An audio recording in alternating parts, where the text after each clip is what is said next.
All right, everybody. Thank you for joining us for our 14th broadcast tonight. The Jet Wilmeth Vineyards, or the Diamante Dobles Vineyards 2017 Reserve Cabernet Sauvignon. Tonight, I'm joined by Jet for our Q&A. We finally got him online, so don't make fun of him. He's kind of a hippie. You'll notice by his long hair and his huge beard, he's either a hippie or a hipster. We're not quite sure. Anyway, Jet, welcome to the program. How's it going? Got warm today, very warm. Yes, We're calling it hot and right. windy, a hot, dry wind. Most of my grapes are loving it. Right on. Water in full blast.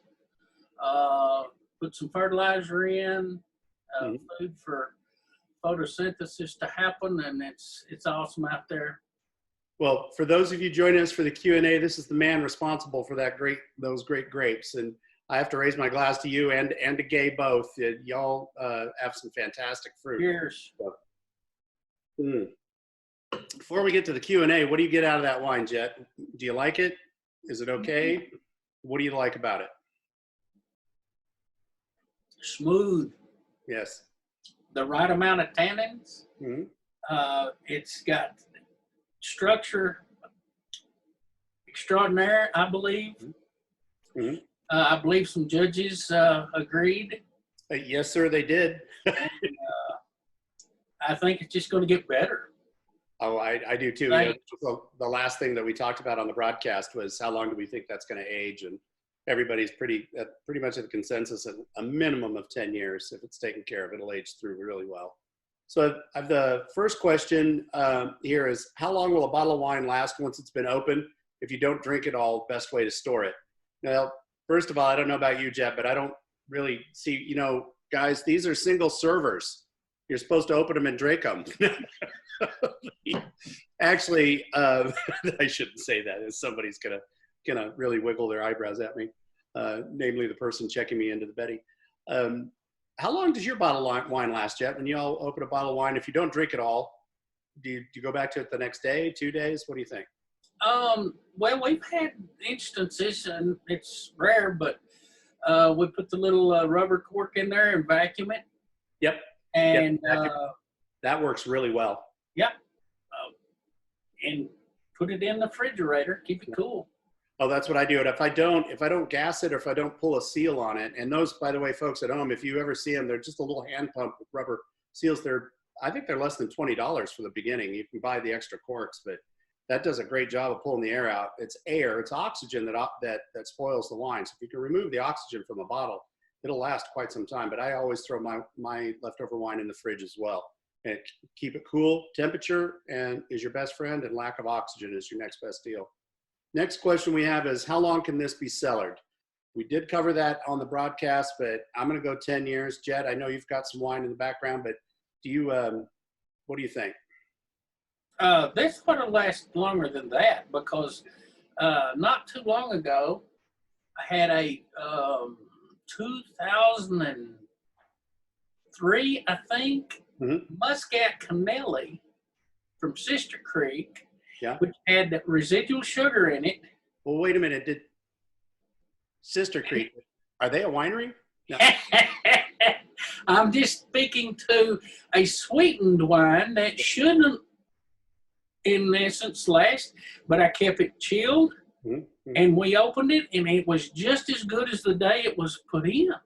Okay. I was expecting something not as wonderful.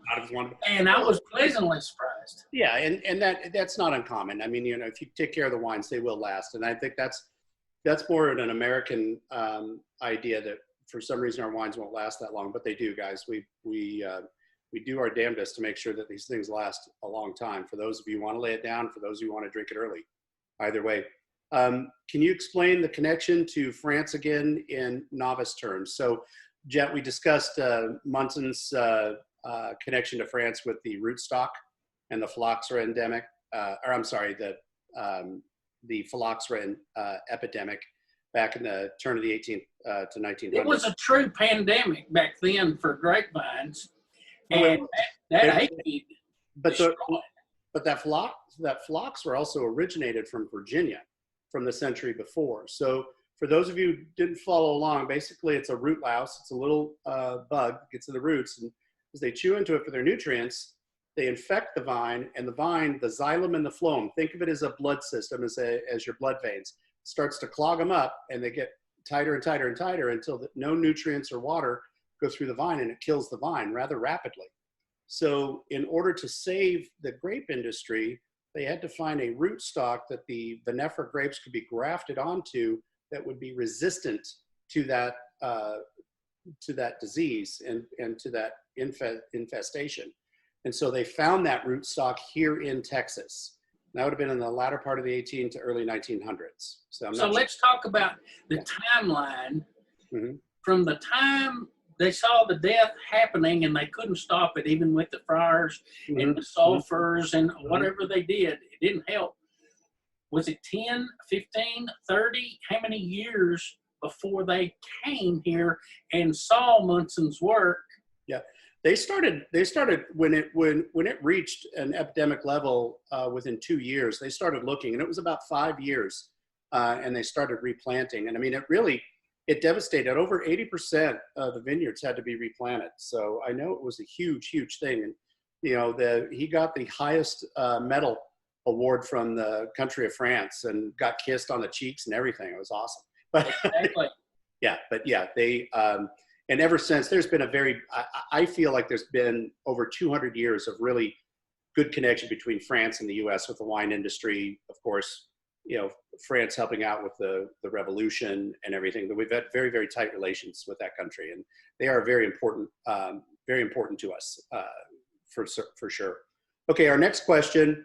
I got my Riedel glasses. Which glass should be used with this wine? So if you have your Riedel glassware, you use the Cabernet glass, the tall ovate one, or you could, our standard glass from the vineyard. But here's the secret. I've been known to drink it out of a jelly jar too. So my favorite is a mason jar. Yeah, there you go. All right, our next question. Do you need to aerate? Me personally, I have to go outside every day. Otherwise I get a little cooped up. But if you're talking about the wine, do you decant the wine, Jet? Because I find putting in the glass is fine, but if I do decant it, I really like it, even though it's only 3 years old. I really like it decanted. This wine here, I don't believe, I mean, I didn't decant it more than 3 or 4 minutes, and it's awesome. Some other wines, decanting absolutely helps. Yeah. Just need a little bit of oxygen, open everything up.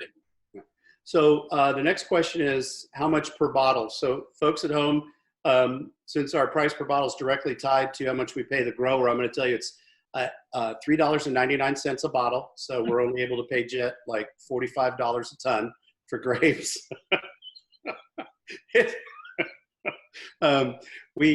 For the Reserve Cabernet is $40 a bottle retail at the winery. And hopefully that'll help you help out there. And then the last question I have, John, is that the Pinot glass?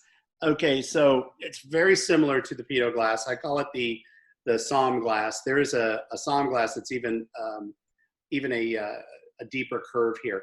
I like this for just simply for the nose. I will put a lot of wines in this particular glass because as you swirl it, it comes up, the vapor comes off, it really concentrates in the nose, and that helps me really get a deep whiff of what's going on in there. I do love the wine out of this glass, out of the Bordeaux glass. So either glass works for me. Experiment. You might find a glass that works for you. And as Jet and I were just talking about, jelly jars or mason jars, unfortunately shows the maybe our more lackadaisical side that any glass will do as long as it's a good glass of wine. But truly the glass does make a difference to me. And when I'm really trying to get the whole essence of what this wine is, we get very emotionally invested in what we do here. Jet, from the time he starts pruning in the winter all the way through the time I get the grapes all the way through the age, we get very emotionally invested. So we are constantly smelling and tasting and talking. We're a little obsessive, guys. You don't need to be that obsessive at home because we're obsessive for you. So when it's in this bottle, we've deemed it ready to go. And hopefully you agree with this. So Jet, any words of wisdom before we close this out? Oh, we're closing? That's the last question? I thought we were going to talk about soils and all that stuff. We've got to actually, we were talking to Brett, we've got to get you on. We got to do a grower series because the last time we had y'all on, and then of course we did the Canadas and stuff. I want to get every single grower in for a, like a 15-minute grower series. Hold on just a second. I think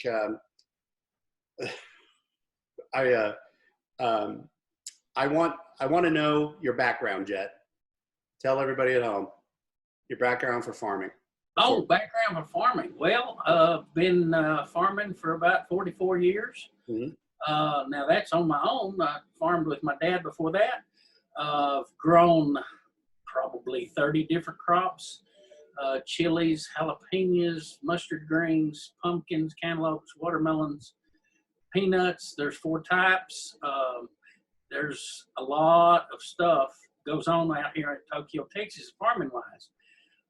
My favorite, I was asked that today at the Cotton Gin, where I frequent once a day usually, and they said, "What's your favorite?"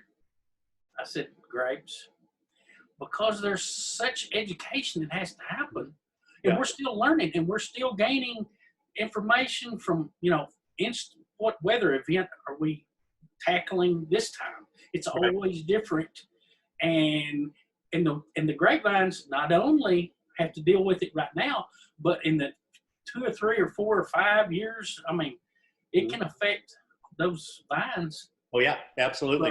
This year's weather will affect next year's crop easily. And on my soils where some, like peanuts, don't like those shallower soils where the caliche, the calcareous is close. Yep. There's not enough iron there, and they get necrosis. They turn yellow, and you have to spray on tubs of iron, your iron. Grapes, on the other hand, have enough root system to overcome that from year to year. Now, I don't like my cab on a shallow soil like that. I like to have about 3.5 to 4 feet of the red ferric soils on top of the calcareous. That's the best. That's optimal. Fantastic. Okay, so we definitely need to get you back on for a more extended discussion, and maybe we'll open up a few bottles of your wine over the years too.